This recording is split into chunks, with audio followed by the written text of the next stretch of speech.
नमस्कार, पहाड़ प्रभात देख रहे हैं आप और आपके साथ मैं हूं कौशल सेठ। उत्तराखंड में लगातार बारिश और लैंडस्लाइड से जनजीवन बुरी तरह से प्रभावित हो गया है। आपको हम कुदरत के कहर की 4 तस्वीरें दिखा रहे हैं। पहली तस्वीर कर्णप्रयाग की है, जहां लैंडस्लाइड के चलते बद्रीनाथ हाईवे बाधित हुआ है। दूसरी तस्वीर कर्णप्रयाग के ही उमट्टा के पास की है। यहां भी हाईवे पर लगातार पत्थर गिरने से रास्ता खोलने का काम बाधित हो रहा है। जोशीमठ में भी बारिश से उर्गम घाटी के हाल खराब हैं। तो वहीं रुद्रप्रयाग में बारिश की वजह से केदार घाटी के 50 से ज्यादा गांव का जिला मुख्यालय से संपर्क कट गया है। तो कुदरत के कहर की 4 तस्वीरें हम आपको दिखा रहे हैं। कर्णप्रयाग, जोशीमठ, केदार घाटी, जहां लगातार बारिश और भूस्खलन लोगों की परेशानी को बढ़ा रहा है।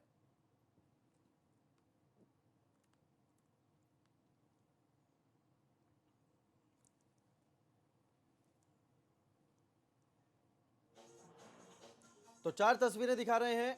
उत्तराखंड में लगातार बारिश और भूस्खलन की वजह से लोगों की परेशानियां कितनी बढ़ गई हैं। कर्णप्रयाग में बद्रीनाथ हाईवे बाधित हो गया है।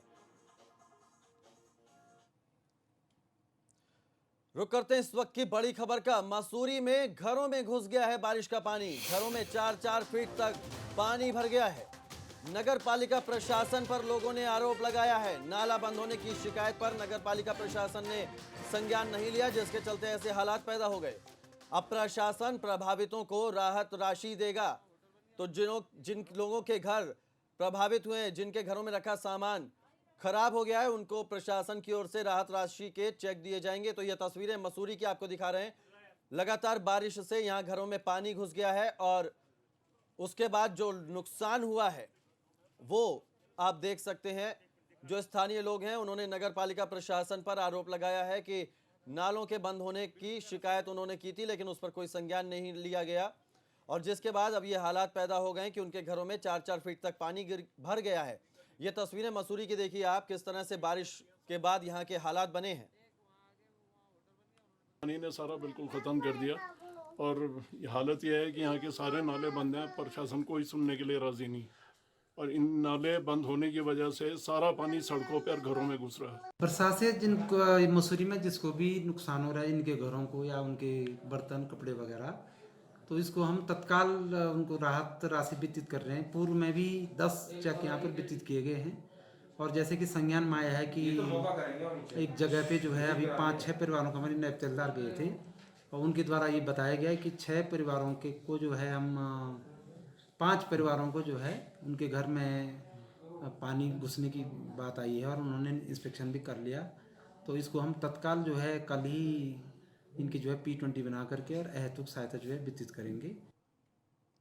मसूरी में लगातार हो रही बारिश से लोगों की परेशानियां बढ़ती जा रही हैं। बारिश की वजह से मसूरी देहरादून मार्ग की मरम्मत भी नहीं हो पा रही है।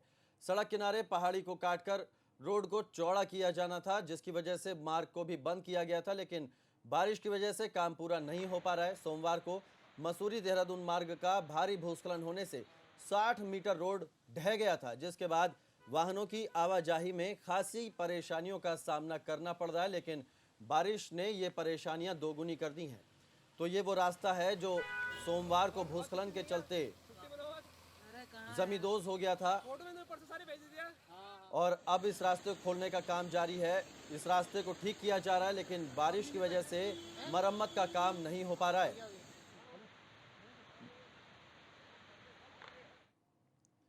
और रुक करते हैं, इस वक्त एक बड़ी खबर आ रही है विकासनगर से, जहां भारी बारिश के चलते कई रास्ते बंद हो गए हैं।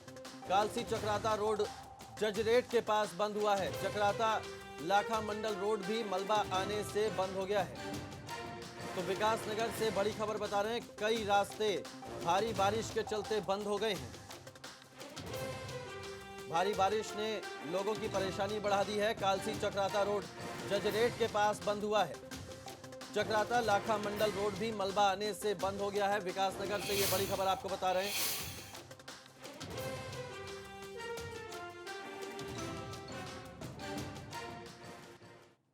अल्मोड़ा से इस वक्त एक बड़ी खबर आ रही है। अल्मोड़ा में भी देर रात से झमाझम बारिश हो रही है और बारिश की वजह से नदी नाले उफान पर आ गए हैं।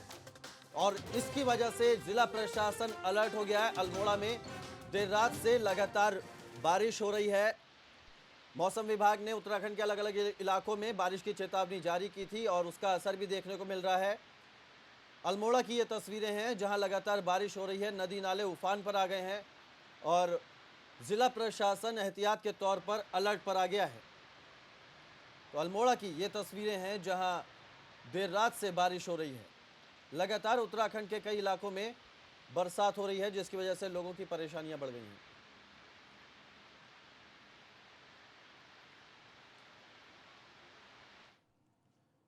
और ज्यादा जानकारी के साथ देहरादून से हमारे संवाददाता रवि कैंतुरा जुड़ गए हैं। उनसे जानते हैं कि क्या कुछ हालात हैं राजधानी देहरादून में और मौसम विभाग की जो चेतावनी है वो सही साबित हो रही है। ऐसे में कितने दिन ये हालात रहने वाले हैं? जी रवि। ये देखिए कौशल, लगातार जो आफत की बारिश है उत्तराखंड में बरस रही है। 300 से अधिक सड़कें यहाँ पर क्षतिग्रस्त हैं और उनमें से कुछ सड़कों को ठीक करने के बाद अभी भी 200 से कुछ सड़कें अभी भी पूरी तरीके से क्षतिग्रस्त हैं और जो यातायात है वो पूरी तरीके से प्रभावित है। आने वाले अभी जो दिन है उसमें भी बारिश का सिलसिला नहीं थमेगा। मौसम विभाग ने कहा है कि बारिश कम तो होगी जो अभी, क्योंकि आज भी रेड अलर्ट जारी है प्रदेश में, लेकिन बारिश का जो सिलसिला है वो अभी नहीं थमेगा। अमूमन अगर मानसून के सीज़न की अगर बात करें हम तो सितंबर तक इस तरीके के पूरे हालात जो है देखने को मिलेंगे अभी प्रदेश में। और हमेशा ही जैसे ही मानसून दस्तक देता है तो उत्तराखंड के जो काफ़ी ज़िले ऐसे हैं जो बेहद संवेदनशील है, ख़ासतौर पर पहाड़ी जो इलाके हैं उत्तराखंड के, और वहाँ पर हमेशा ही मानसून अपना कहर बरपाता है। ये प्राकृतिक आपदा है, प्राकृतिक आपदाओं को नहीं रोका जा सकता, लेकिन प्रशासन के द्वारा जो तैयारियां हैं, जो व्यवस्थाएं हैं, उनको हमेशा दुरुस्त रखना चाहिए। और ये वजह है कि जो रेस्क्यू कार्य है वो भी समय से अगर हो जाए तो तमाम ऐसी चीज़ें हैं, तमाम बड़ी घटनाएं हैं और कई जानों को बचाया जा सकता है। अभी तक कई लोग भी इस बारिश की वजह से अपनी जान गंवा चुके हैं। 15 अगस्त कल 15 अगस्त है, ऐसे में वहाँ की तैयारियां कितनी बाधित हो रही हैं? उत्तराखंड में कई जगह कार्यक्रम आयोजित होने थे, देहरादून में भी आयोजित होने थे, वहाँ उन तैयारियों का क्या हाल है? जी देखिए, जिस तरीके से मौसम विभाग ने कहा है कि बारिश से अभी जो है निजात नहीं मिलेगी, तो निश्चित तौर पर 15 अगस्त पर भी ये बारिश भारी पड़ सकती है। इसको लेकर तैयारियां इसी तरीके से की गई हैं कि यहाँ पर अगर बारिश होती है तो किस तरीके से कार्यक्रम को जो है संपन्न किया जा सके। लेकिन आज तक तो हाई अलर्ट है, रेड अलर्ट है बारिश का, लेकिन अगर हम आने वाले 2-3 दिनों की और बात करें तो लगातार बारिश का सिलसिला बना रहेगा, यानी कि 15 अगस्त को भी बारिश होगी। लेकिन कोई बड़ा अलर्ट जो है मौसम विभाग ने नहीं दिया है, लेकिन इतना ज़रूर है कि जिस तरीके से पूरे प्रदेश में जो 15 अगस्त के कार्यक्रम होने हैं उनमें मौसम ज़रूर जो है खलल पैदा कर सकता है। जी कौशल। बिल्कुल रवि, तो आप नजर बनाए रखिए, आगे भी आपसे अपडेट लेते रहेंगे। फिलहाल इस जानकारी के लिए बहुत बहुत शुक्रिया। कर्णप्रयाग में लगातार लैंडस्लाइड से बद्रीनाथ हाईवे बाधित है। उमा महेश्वर आश्रम के पास रास्ता बंद हो गया है। सड़क के दोनों ओर गाड़ियों की लंबी लंबी कतारें लग गई हैं। मलबा गिरने से रास्ता खोलने में परेशानी हो रही है और उमट्टा के पास जो रास्ता बंद पड़ा है उसे भी खोलने में काफ़ी मशक्कत हो रही है, क्योंकि मलबा गिरने की वजह से जो काम है उसे रोकना पड़ा है। तो ये तस्वीरें हम आपको कर्णप्रयाग की दिखा रहे हैं, जहां पर उमा महेश्वर के पास जो रास्ता है वो बंद हो गया है। दो तस्वीरें आपको दिखा रहे हैं, एक उमा महेश्वर आश्रम के पास रास्ता बंद हुआ है और दूसरा जो उमट्टा है वहां पर ये बद्रीनाथ हाईवे बंद हुआ था और इसको खोलने का काम जारी है, लेकिन जो लैंडस्लाइड लगातार हो रहा है तो उसकी वजह से रास्ता खोलने में दिक्कतें आ रही हैं।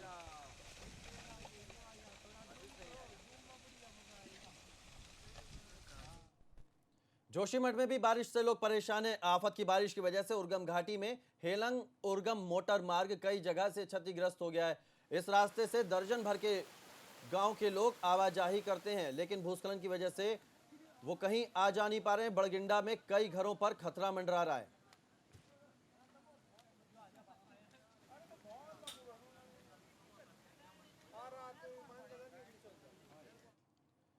रुद्रप्रयाग में बारिश ने लोगों की मुश्किलें बढ़ा दी हैं। केदार घाटी के 50 से ज्यादा गांव का जिला मुख्यालय से संपर्क कट गया है। लोग जान जोखिम में डालकर नदी नालों को पार कर रहे हैं। नदी और नाले उफान पर हैं। इसकी वजह से काली मठ मनसूना क्षेत्र के ग्रामीण घरों में कैद हैं। तो आपदा से जल संसाधन विभाग का ये मानना है कि करीब 80 लाख रुपए का नुकसान हुआ है। नदी नाले उफान पर है। रुद्रप्रयाग की ये तस्वीरें हैं। लोग जान जोखिम में डालकर सफर करने को मजबूर हैं।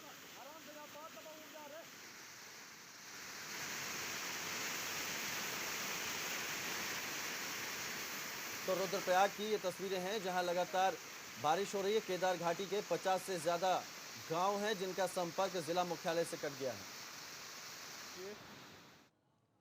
रुद्रप्रयाग में बारिश ने आम आदमी की मुश्किलों को और बढ़ा दिया है। बरसाती नाले उफान पर है तो वही पहाड़ों से लगातार भूस्खलन हो रहा है जिससे लोग जान जोखिम में डालकर सफर कर रहे हैं।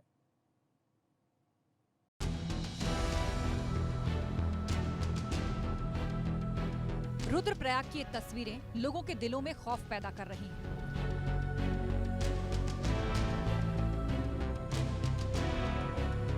तस्वीर को देखकर ये तक पता नहीं चल रहा कि बरसाती नाले में पानी बह रहा है या फिर मलबा।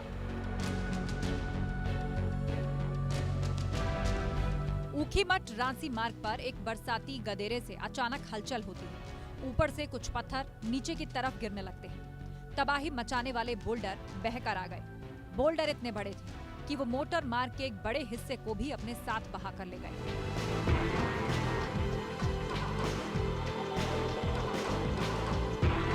मलबे के साथ एक काफी बड़ा पत्थर नीचे की तरफ गिर रहा है।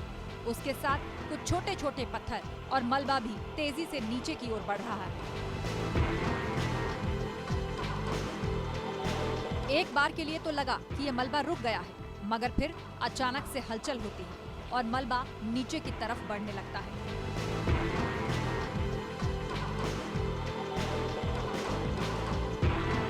इसके बाद तो इस बड़े पत्थर का वेग इतना बढ़ जाता है कि ये सीधे नीचे जाकर गिरता है।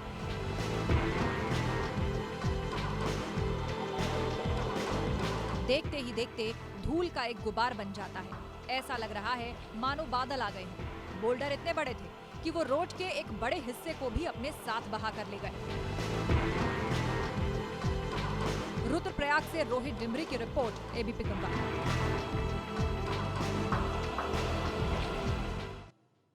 और इस वक्त एक बड़ी खबर आ रही है नैनीताल से, जहां 3 पूर्व मुख्यमंत्रियों के खिलाफ अवमानना याचिका दायर की गई है। पूर्व सीएम विजय बहुगुणा, पूर्व सीएम निशंक के खिलाफ ये याचिका दायर की गई है। पूर्व सीएम भुवन चंद खंडूड़ी का भी नाम इसमें शामिल है। रूलेक्स संस्था ने नैनीताल हाईकोर्ट में ये याचिका दाखिल की है। आवास का किराया और भत्ते की राशि जमा न करने का ये मामला है और इस मामले में आज नैनीताल हाईकोर्ट में सुनवाई होगी। आपको बता दें, हाईकोर्ट ने पूर्व मुख्यमंत्रियों को 2019 में यह आदेश दिया था कि आवास का ब्याज समेत किराया भरें, लेकिन अब इस मामले में आज सुनवाई होनी है। 3 पूर्व मुख्यमंत्रियों के खिलाफ अवमानना याचिका दायर की गई है, जिसमें पूर्व सीएम विजय बहुगुणा, पूर्व सीएम निशंक का नाम है, पूर्व सीएम भुवन चंद खंडूड़ी का भी इसमें नाम शामिल है। और रूलेक्स संस्था ने ये याचिका दाखिल की है और इस याचिका में आवास का किराया और भत्ते की राशि जमा न करने का ये मामला है।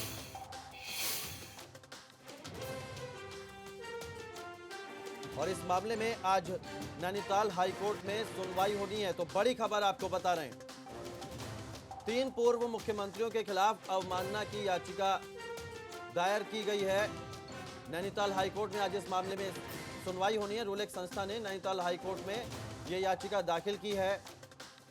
आवास का किराया और भत्ते की राशि जमा ना करने का ये मामला है। कमल जगाती हमारे संवाददाता ज्यादा जानकारी के साथ जुड़ गए। कमल, किस वक्त ये सुनवाई होनी है और क्या है ये मामला? जी, अब से कुछ ही देर में इसमें सुनवाई होगी और उच्च न्यायालय में जो ये अवमानना याचिका दायर की गई है, इसमें 3 पूर्व मुख्यमंत्री और 1 मुख्य सचिव के खिलाफ ये अवमानना याचिका है।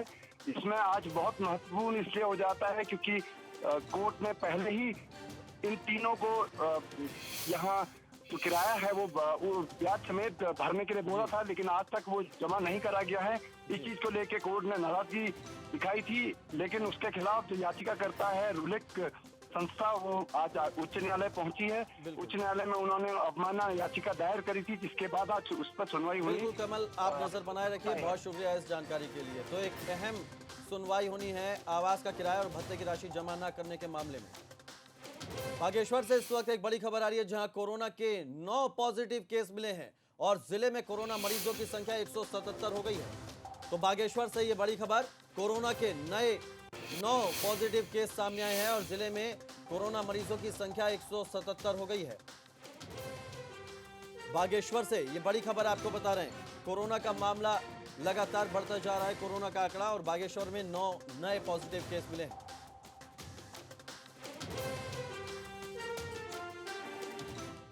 उत्तराखंड सचिवालय में विश्वकर्मा भवन में चौथे तल पर नियोजन विभाग के दफ्तर को सील कर दिया गया है। दरअसल ऑफिस में कार्यरत महिला कर्मचारी के परिवार का एक सदस्य कोरोना पॉजिटिव आया था। सचिवालय में तैनात अधिकारी मनोज कुमार पंत के दफ्तर को सील किया गया है। तो और उत्तराखंड की अगर बात करें तो लगातार कोरोना का ग्राफ बढ़ता जा रहा है। 11,302 कोरोना के मरीज हो गए हैं उत्तराखंड में, जिसमें 7,014 लोग ठीक भी हो चुके हैं।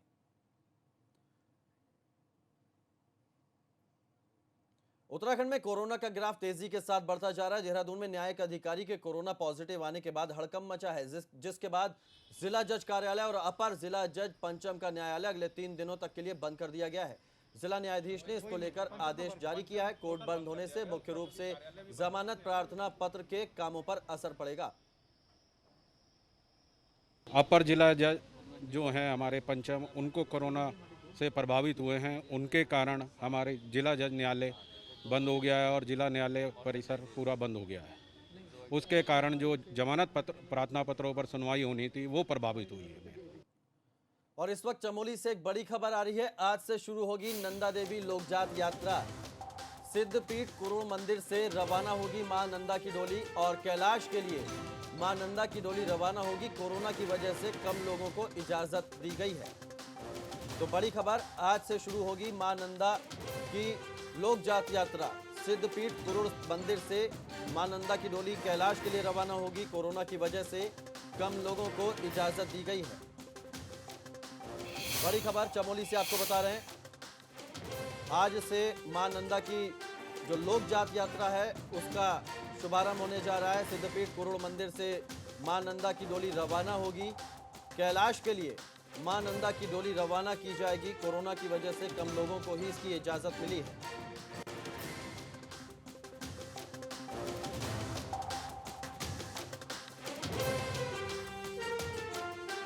तो बड़ी खबर चमोली से, आज से शुरू होगी मां नंदा लोकजात यात्रा। सिद्धपीठ कुरुड़ मंदिर से मां नंदा की डोली रवाना होगी। कैलाश के लिए मां नंदा की डोली रवाना होगी। कोरोना की वजह से कम लोगों को इसकी इजाजत दी गई है इस यात्रा में शामिल होने के लिए। लक्ष्मण हमारे संवाददाता ज्यादा जानकारी के साथ जुड़ गए हैं। लक्ष्मण, कब ये शुभ मुहूर्त निकलेगा, कब मां नंदा की डोली रवाना होगी, क्या जानकारी है? जी देखिए, आज से मां नंदा देवी की जो लोकजात है जो प्रतिवर्ष आयोजित होती है, आज से वो शुरू हो जाएगी। और आज शाम जो सिद्धपीठ कुरुड़ मंदिर है वहाँ से नंदा देवी की डोली निकलेगी। करीब 3 बजे साय को डोली निकलेगी, कैलाश के लिए रवाना होगी और कई पड़ावों को पार करते हुए बालपाटा और बैदनी में नंदा जो लोकजात है वो संपन्न हुई। हालांकि कोविड-19 के तहत इनको जो पुजारी लोग हैं या श्रद्धालु हैं उनको बहुत कम चलिए, आप नजर बनाए रखिएगा। लक्ष्मण, बहुत शुक्रिया इस जानकारी के लिए। अल्मोड़ा के दौरे पर रहे राज्यसभा सांसद प्रदीप टम्टा ने पिथौरागढ़ में आई आपदा को लेकर प्रदेश सरकार पर सवाल उठाए। प्रदीप टम्टा की मांग है कि प्रदेश सरकार के आपदाग्रस्त इलाकों में फौरन राहत शिविर लगाकर जरूरी चीजें मुहैया करानी चाहिए। प्रदीप टम्टा ने कहा कि अभी तक प्रदेश सरकार ने वहां जरूरी सुविधाएं मुहैया नहीं कराई हैं। पूरी धारचूला विधानसभा में जो आपदा आई है वो अब तक की भीषण आपदाओं में है। तात्कालिक रूप से उनकी अस्थायी राहत शिविरों का बना करके उनको वहाँ पर जो आवश्यक जीवन की सुविधा है वो तत्काल मिलनी चाहिए। भोजन राशन का प्रबंध उनको मिलना चाहिए। उत्तराखंड के लोहाघाट से भाजपा विधायक पूरन सिंह फर्त्याल अब अपनी ही सरकार से खफा होकर आगामी विधानसभा में सरकार के खिलाफ प्रश्न उठाने की तैयारी में है। मामला टनकपुर जौल जीबी सड़क पर फैसले के खिलाफ अब तक कोर्ट में अपील न होने से जुड़ा है। विधायक पूरन सिंह सरकार के खिलाफ विधानसभा में नियम 58 के तहत अपना प्रश्न उठाएंगे। वहीं शासकीय प्रवक्ता मदन कौशिक ने कहा कि विधायक नाराज नहीं है। आप की गलत व्याख्या है इस चीज में। उसमें सरकार के खिलाफ नहीं कहा, उन्होंने कहा हमारी सरकार एक लोकप्रिय सरकार है, भ्रष्टाचार के प्रति हम लोग एक कड़े कदम उठा रहे हैं लगातार। यदि कोई व्यक्ति कोई निर्णय कराकर आया और वो निर्णय यदि किसी अथॉरिटी से भी हुआ है तो उसमें जो अपील होनी चाहिए थी, अपील न करने के पीछे कौन लोग हैं, इस प्रकार की मांग उन्होंने की। लंबे समय से बसपा से निष्कासित चल रहे झबरेड़ा विधानसभा से पूर्व विधायक मोहम्मद शहजाद ने एक बार फिर बसपा ज्वाइन कर ली है। मोहम्मद शहजाद के साथ हरिद्वार जिला पंचायत के 12 सदस्यों ने बसपा का दामन थाम लिया है। हरिद्वार के शिवालिक नगर में बसपा के जिला कार्यालय पर बसपा प्रदेश अध्यक्ष नरेश गौतम ने सभी लोगों का फूल माला पहनाकर स्वागत किया।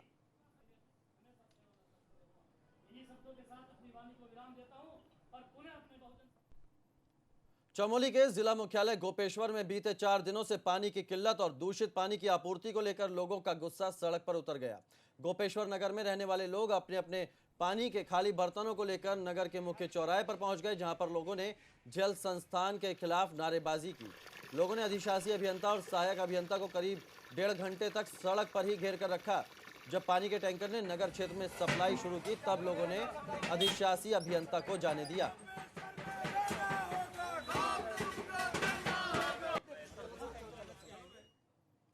एक छोटे से ब्रेक लिए रुक रहे हैं, फौरन वापस लौटते हैं।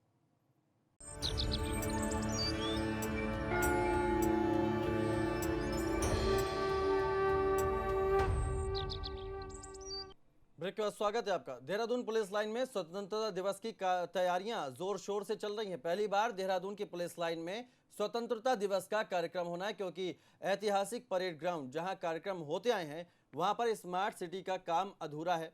पुलिस लाइन में जो तैयारियां हैं वो हम आपको दिखा रहे हैं। स्वतंत्रता दिवस को लेकर जोर शोर से तैयारियां चल रही हैं।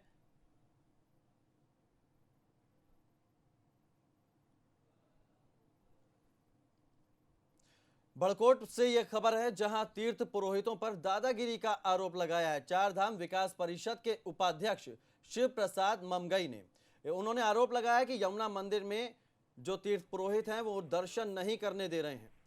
पुजारियों पर मंदिर को बंद करने का आरोप लगाया है। और मैंने चार धाम विकास परिषद का एक उपाध्यक्ष होने के नाते यमुना जी के पास दर्शन करने और देखभाल करने यहाँ के पुरोहितों का जो है मैंने कुछ सेम कुशल पूछने के लिए मैं यहाँ पर आया था, लेकिन इन लोगों ने मेरे आते ही जो है मंदिर बंद कर दिया। ये बाहर से देहरादून बहुत दूर है, राणा चट्टी में भागवत हो रहा था। और इस वक्त एक बड़ी खबर आ रही है, देहरादून से ई ऑफिस का शुभारंभ करेंगे मुख्यमंत्री त्रिवेंद्र सिंह रावत। मुख्य विकास अधिकारी कार्यालय में ई ऑफिस का शुभारंभ करेंगे। तहसील कार्यालय में भी ई ऑफिस का शुभारंभ करेंगे सीएम। चमोली पर पलायन आयोग की रिपोर्ट का लोकार्पण करेंगे और साथ ही ऑल वेदर रोड सड़क योजना को लेकर बैठक भी करेंगे। तो ये तमाम कार्यक्रम मुख्यमंत्री त्रिवेंद्र सिंह रावत के। देहरादून से ये बड़ी खबर, ई ऑफिस का शुभारंभ करेंगे सीएम त्रिवेंद्र सिंह रावत। मुख्य विकास अधिकारी कार्यालय में ई ऑफिस का शुभारंभ करेंगे तहसील कार्यालय में।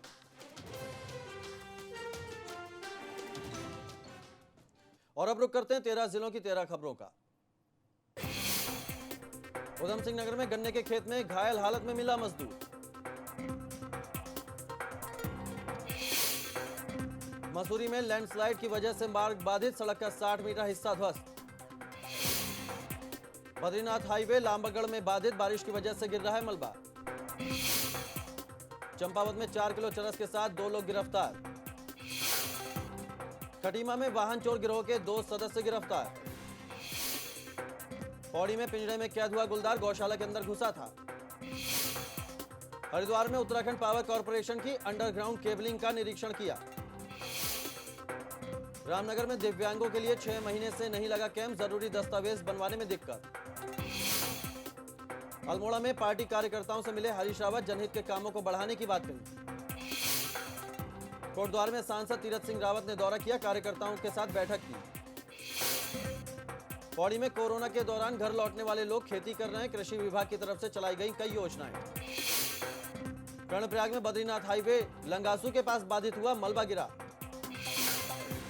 जोशीमठ में औली समेत दूसरे पर्यटक स्थलों पर सन्नाटा पसरा, कोरोना काल के दौरान 150 करोड़ का नुकसान।